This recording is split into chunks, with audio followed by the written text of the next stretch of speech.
Hey folks, I know I left you all hanging, but I finally had time to wrap up my story. As you read through it, you'll understand why. If you need the latest part, you can catch that here. Anyway, thank you for sticking around, have a great end of the year and happy holidays to all of you. May God help us.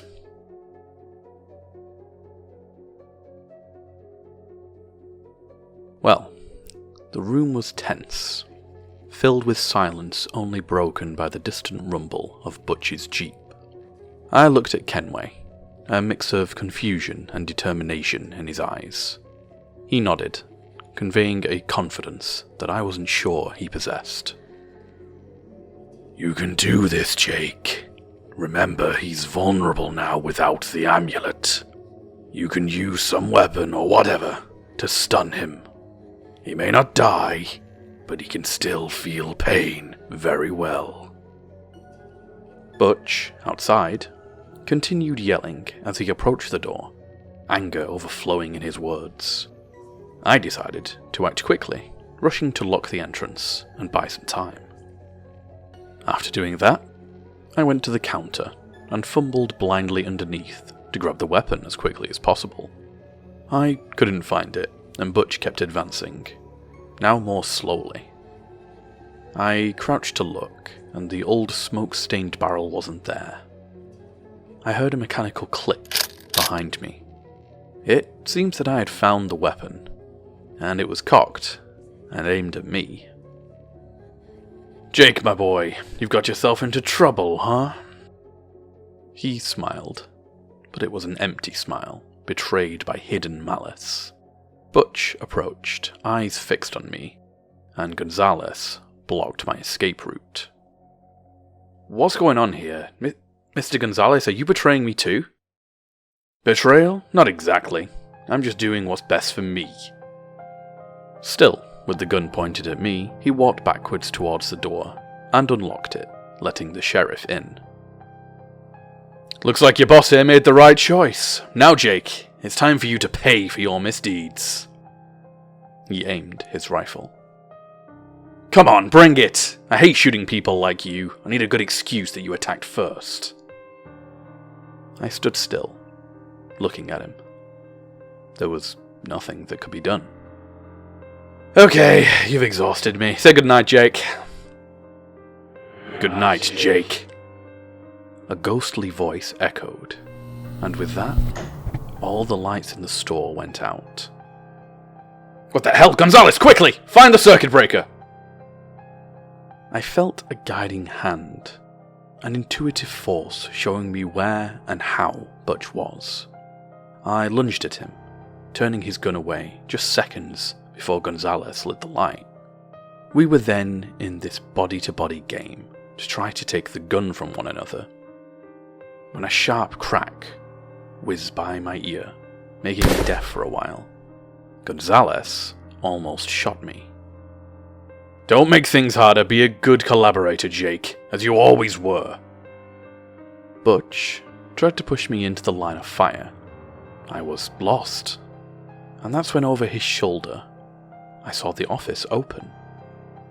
Under his desk, an empty meat plate. Would I die? Maybe. But it was a necessary risk. I grabbed the gun more tightly and pushed Butch with my shoulder. He grabbed my shirt and pulled me along. The gun went flying from my hands and landing at the feet of my now ex-boss. It was time for the nightly snack, and if I had to send this damn racist to the devil, God, I would be part of the feast with pleasure. The sheriff clung to the bones like talismans, and now I could see them clearly. It was a few seconds of silence and tension, but nothing. Suddenly, outside, a noise started. It was Gonzalez. It started with shouts that seemed like fear, then panic, and finally pain and suffering. He begged to die 2 or 3 times before falling silent again.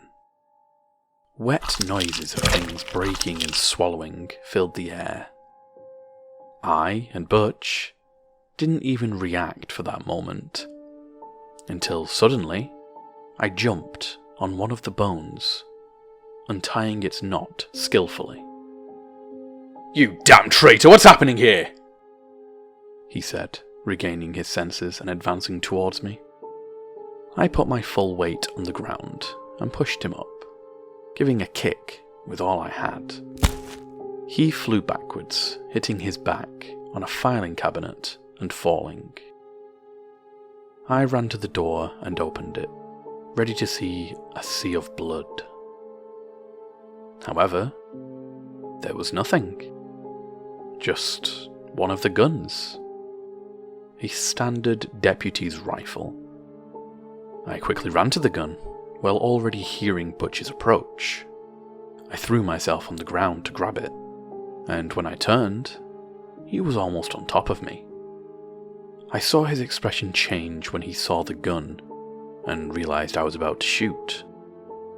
I pulled the trigger, and I watched as the quick fragments opened spots, leaking red all over his shirt. He fell, and without wasting time, I stood up and gave 2 more shots, one of them in his face. He was dead, but I knew he wouldn't be for long. I looked at the amulet in his hand. It was loose, almost hanging. I ran my fingers across it. Instantly, like a contraction, his fingers closed, and his hand became a fist, hitting my face. I fell backwards, seeing stars as he took the rifle from my hand. I walked back helplessly as he pointed the barrel at me, about to shoot. The empty click echoed 1, 2, 3 times. There were no more bullets. "No problem." He took the gun as if it were a bat and hit my stomach. I fell, unable to breathe. "It's gonna be more fun." I grabbed a can from the bottom shelf and hit his face, now decayed but quickly taking its original form again. He howled as I struck the rough-edged metal on his nose, still without skin. I gave another blow, breaking the thin aluminium can. He, however, held my hands. He squeezed my fist into a closed shape, causing one of the fragments of the can to pierce my palm with more and more force. I lost strength doing that, and he handcuffed me. "We always got along, didn't we?" He spoke, whilst rubbing his nose, now almost complete. "You just had to play your part, but you had to meddle where you weren't called, huh?" He hung his macabre pendant around his neck, whilst I tried to deal with the pain and move away as much as possible. He noticed, and calmly, with the same sadistic smile from the past photographs, he took a hunting knife from his belt. "You're gonna bleed, kid, like a pig." I had walked to the wall. He was a few steps away. There was no way out. I was helpless, hands tied. But then it came to me, the idea that could end it all. I projected myself towards him, raising my arms. I think he didn't expect that because he didn't defend himself. I drove the fragment that was in my hand into his neck, passing through the cord of the amulet. At the same time, I felt a sharp pain on the side of my body. We'd both hit each other. "You got me, for real?" He spun the knife. "But if I go down, you're coming with me." Blood started to trickle from his mouth, and he recoiled.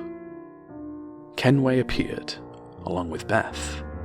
She stepped on the small bone, crushing it. "Judgment time has come. Time to reap what your actions have sown. Not just for what you've done to us, but for all those who died in your place. for this entire town. Get on with it already. You're gonna give me a little speech now? You guys are just a bunch of nit.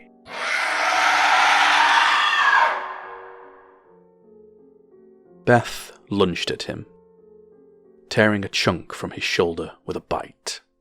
He screamed. Piece by piece, inch of flesh by inch of flesh, she devoured him. He remained conscious the whole time. I turned away, not to look when there was only half of his body. I felt a hand on my shoulder. You can look now, Jake. We, again, apologize for everything. I guess we caused trouble too. But at least it's over. Don't worry about anything. We'll figure out a way to clear your name. I felt a pulsation in my abdomen. The cut was bleeding thick blood. I fell to my knees. We called the police and an ambulance. Thank you. Again. My vision blurred a bit as I fell face first onto the cold floor. I saw the couple walking out. They walked hand in hand. After a few steps, they stopped and turned to me. Kenway tipped his hat in a greeting, and Beth, in the same manner, lifted the corners of her dress in a brief curtsy. And with that, I blacked out. I woke up hours later in a hospital. The staff asked some questions, and days later the police came. Apparently, someone had made an anonymous tip by phone, saying they saw the sheriff trying to shoot me and stabbing me. He is now a fugitive, and Gonzalez is considered his accomplice. Legally, there were no heirs, so until further notice, I'm in charge of the store now. I started walking freely 2 days ago, made some changes to the store, cleaned the place, rearranged the stock, and now you could say there are no more special rules for the night shift. There haven't been any more strange incidents, or rather, just the one. Yesterday, I was in the store during the night shift when I decided to close. It was around 1 AM. I walked through the cold parking lot when something hit my foot. It was a can. I looked up and saw a figure in a hoodie looking at me. He started approaching, and by the moonlight, I saw his face. I didn't expect to see you here. Is everything okay? I've been talking to Dave, and well, it seems like you need some new employees. What do you think? I smiled. Well, Ryan, do you think you'll mind working the night shift?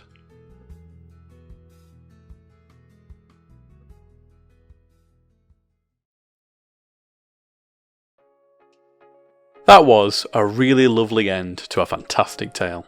Big congrats to Mark for shaping such a great story. Really enjoyed reading and recording all of it. I hope you've all had a fantastic Christmas and looking forward to a mint new year. I'm going to aim to get back up to my 2 videos per week minimum pace when we enter 2024. So looking forward to getting some more readings out to y'all. Until then though, big thank you to everyone who has joined me this year, and make sure you keep it spooky until next year.